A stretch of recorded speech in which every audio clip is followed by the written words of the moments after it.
Voici 3 cas où le mensonge est autorisé en islam. Dans une précédente vidéo, nous avions vu les 5 choses absolument interdites en islam et le mensonge en faisait partie, car le musulman croyant se doit d'être sincère et véridique. Seulement, nous vous invitions en commentaire à écrire les 3 exceptions où il était permis de mentir en islam, et vous aviez été nombreux à donner les bonnes réponses. Masha'Allah et barakallahu fikoum pour votre participation. Voici donc les 3 cas en question. Premier cas, celui qui réconcilie les gens.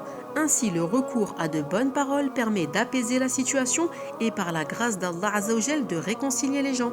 Deuxième cas, en temps de guerre, dans le but de mettre en place des stratégies, d'éviter les défaites et ainsi des morts supplémentaires.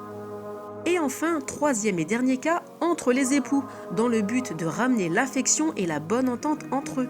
Mais attention, il ne sera pas ici question de mentir pour cacher des éventuels péchés, mais plutôt dans le fait de complimenter sa femme ou son mari sur une chose alors qu'au fond, ça n'est pas forcément vrai.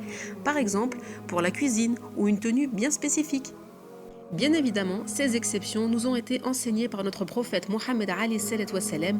Kulthum bint Uqba radiallahu anha a dit à propos du prophète alayhi salatu wassalam: je ne l'ai jamais entendu autoriser le mensonge si ce n'est dans 3 cas, en temps de guerre, pour réconcilier entre des gens, et de l'homme à sa femme et de la femme à son mari.